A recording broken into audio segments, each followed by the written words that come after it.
Bismillah ar-Rahman ar-Rahim. I would like to thank you all for attending our session. Today we're going to discuss the comparative effectiveness study of aflibercept, bevacizumab, and ranibizumab for diabetic macular edema, also known as Protocol D. And we are going to discuss the 2 years results for this protocol. The primary objective of Protocol T was for eyes with the central involving diabetic macular edema that had decreased visual acuity.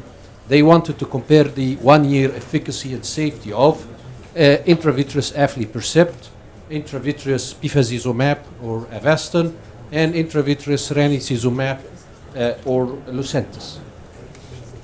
The study design, it was a randomized multi-center clinical trial.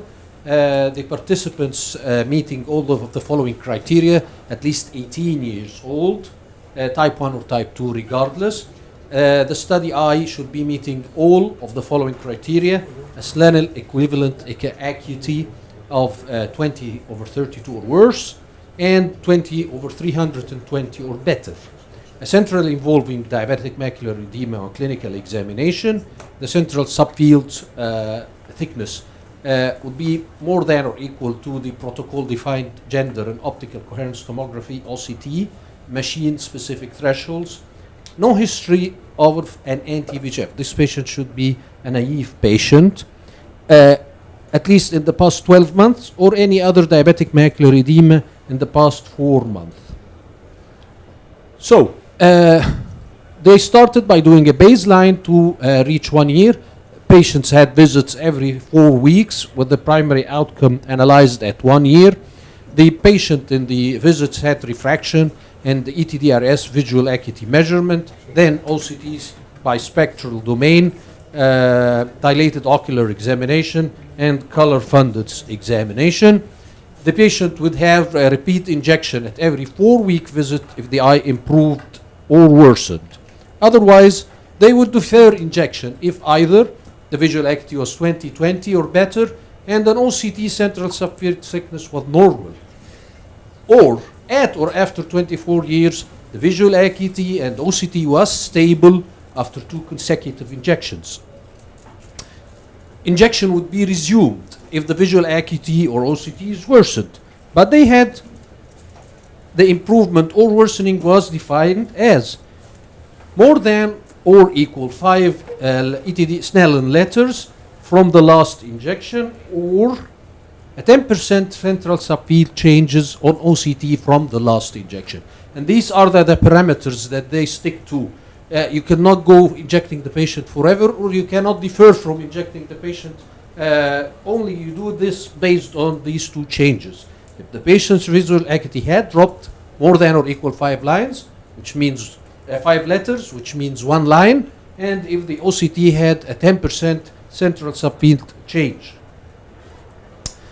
Then the patient would have a salvage focal grid or laser, which is initiated at or after 24 weeks. You should wait for 6 months. Only if this persistent DME was not improving after at least 2 injections. But don't do this before 6 months. The patients were randomly assigned to aflibercept, bevacizumab, ranibizumab, and these are the statistics of the patients. These also are the baseline statistics of these patients, and we can see that they are all nearly the same regarding the age, the gender, the race, and the A1C. And hemoglobin A1C, as we know, is a very important prognostic parameter for the progression or regression of diabetic macular edema.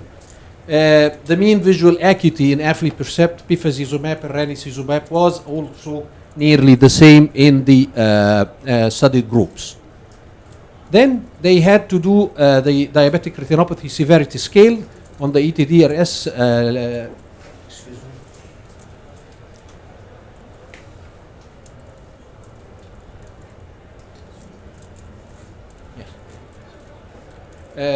They had to see if the patient had absent or minimal non-proliferative diabetic retinopathy.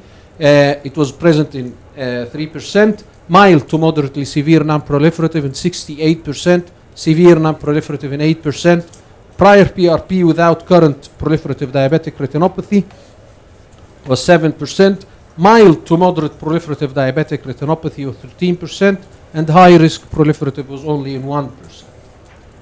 So they started treatment for this diabetic macular edema through 1 year with anti-VEGF and laser. The number of injection, the maximum number was 13. The mean number of injections was 9, around the 9 to 10 value, and the median was 9, 8 to 11, 8 to 12, 8 to 11. At least one focal grid laser was performed in 37%, but in the bevacizumab they performed it in 56%, and in the ranibizumab, the Lucentis, they performed it in 46%. So the lower incidence of use of laser was present in AFLI%. Efficacy, the mean change in visual acuity score showed an improvement in the bevacizumab group, but the AFLI% was much more higher, followed by the Lucentis.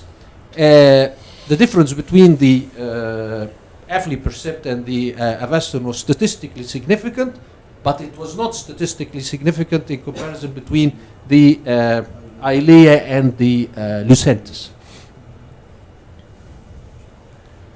Then the mean change in the visual acuity letter score, again, at 1 year they found it was nearly the same between Lucentis and Eylea, with Avastin lagging behind, but not for that much.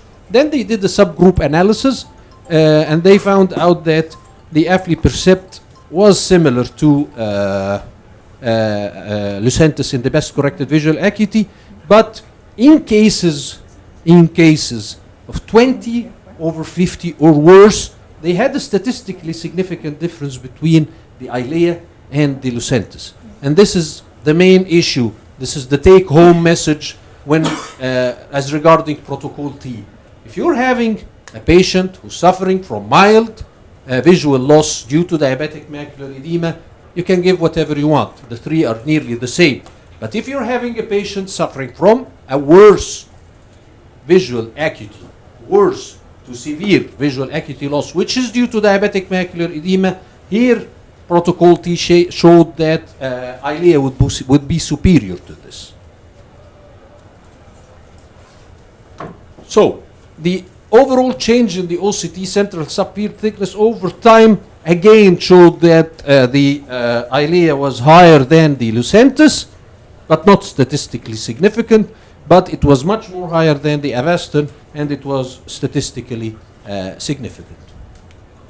The mean change in the OCT central subthickness for patients whose baseline visual acuity is 20 over 32 to 20 over 40, and it showed that regarding Lucentis and Eylea, it was not statistically significant difference.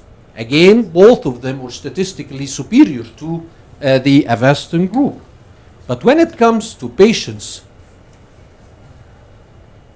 suffering from or presenting with a baseline visual acuity of 20 over 50 or worse, it was found that the Eylea was much more superior than both drugs.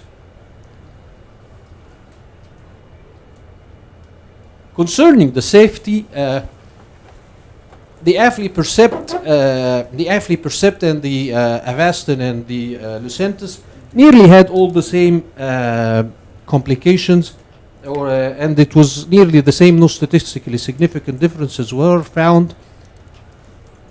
But when it comes to APTC, which is the vascular complications to anti-VEGF, they were nearly the same in patients that had non-fatal myocardial infarction were 2% in Eylea, which is higher, but not statistically significant.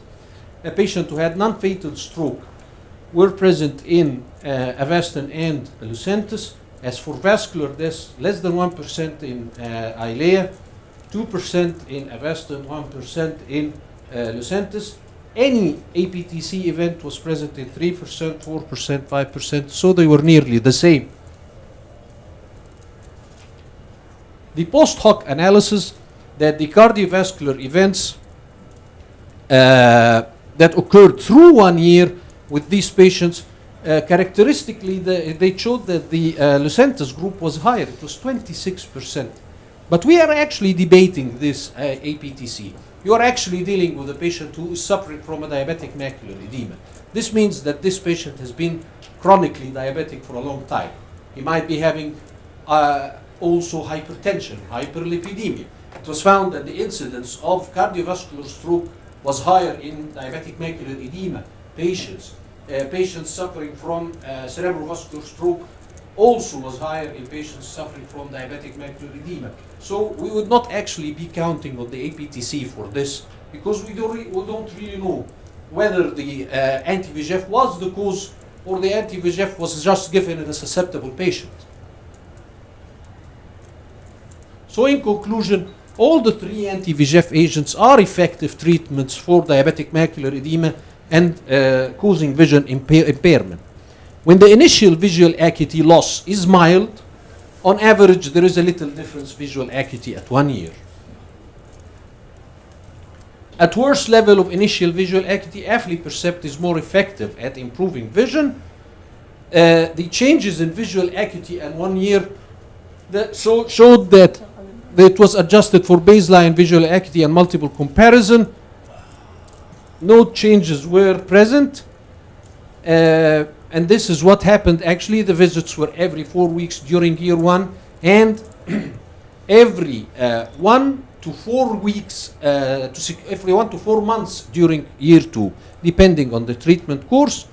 Then starting at the 6-month visit, you can do focal and grid laser if this diabetic macular edema was persistent and was not improving. Participants were unmasked to treatment group following the publication of year 1. And this, they say, is a weak point against the study, because you actually unmasked the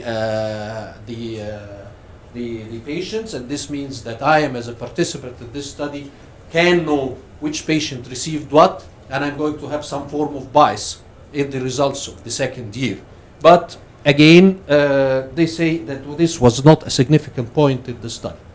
The patients was again randomly assigned, and the patient had in year 2, again the completers only had a mean injection of 9.4, 9.3, 9.3. Yes. But when we come here, notice that at year 1, the mean number of injection was 9 injections, started from 8 to 11. 11, this means that this patient would be having monthly injections all the year. And this is a very important issue that we must address. A common conception is found that you should load the patient with Eylea, and then you can actually inject this patient monthly. And this is not true per studies. You should inject the patient with Eylea also monthly, like Lucentis and like Avastin, to get an effect in the first year. It was found in the second year that the number of injections were reduced from about 8 to 2, from 11 to 7, and this means that these patients are actually gaining a good response. But it was found that in the Avastin group, 64% had salvage laser, which is a very large number compared to the other, but not again statistically significant. As regarding the efficacy, the full cohort study showed that aflibercept had a very good effect on moderately and severe vision during the first year, which actually continued, but we are actually having at the end of the second year a slight approach from the Lucentis to reach this efficacy level. The mean change in visual acuity over 2 years of injection. Again, it was not that statistically significant. Both are now approaching. But when we're having a visual acuity of 20 or 450 or worse, no, Eylea would be much more superior to the other 2 drugs. And this is the separation visual acuity subgrouping that we done. So the just take-home message is when you're having a patient who's having a worse visual acuity, 20/50 or worse, you can actually resort to ILEA based on protocol T studies.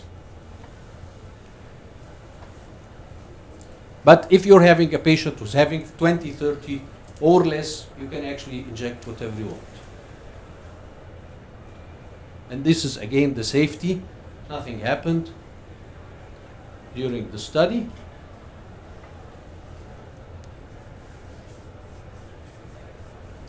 So, at 1 year, all the 3 anti-VEGF agents were effective treatments for diabetic macular edema. When the initial visual acuity loss is mild, on the average, there is a little difference in visual acuity. At worse levels of initial visual acuity, aflibercept is more effective at improving vision. At 2 years, vision gains from baseline were seen with all the 3 drugs at 2 years, with reduced number of injections and lasers in year 2. When the initial visual acuity loss is mild, on average, there is still little difference in visual acuity after 2 years. At worse levels of initial visual acuity, aflibercept was more effective at improving the visual acuity versus bevacizumab, but not ranibizumab. Few eyes in any group lost substantial amounts of visual acuity. In the worst visual acuity subgroup, the percentage of aflibercept at year 1 of patients gaining 15 or more letters was 63 and 34% greater, which is a relative difference, than that of the bevacizumab and the ranibizumab group, respectively. At year 2, the percentage in aflibercept group gaining more than 15 letters was 12%. And it was 5% only greater than the bevacizumab and the ranibizumab group. The percentage in aflibercept group gaining more than 10 letters was 15 and 7 greater relative difference, respectively. At 1 year, bevacizumab was found to reduce retinal thickness less than the other 2 agents. The difference persisted in year 2 again. It was found not to decrease the retinal thickness as the other 2 drugs. In eyes with worse initial visual acuity, the mean change in the central subfield thickness was significantly worse only in the bevacizumab group compared with aflibercept. In year 2, half the number of injections was indicated. The cumulative number of injections was similar across the group. Similar to year 1, laser treatment was indicated per protocol less frequently than the aflibercept. And since focal laser treatment to persistent after 24 weeks visit was a protocol-defined part of the treatment, it is not possible to separate this effect of macular laser from the anti-VEGF, and this was a question that was asked in the prior lecture. The systemic side effects were higher in the Lucentis group. This is what the study says. These findings had not been demonstrated consistently in previously reported clinical trials. Vision gains at 2 years was seen in all 3 groups, but when with half the number of injections among the eyes with better visual acuity, no difference in year 2 vision outcome was identified. And this is the same. Thank you so much.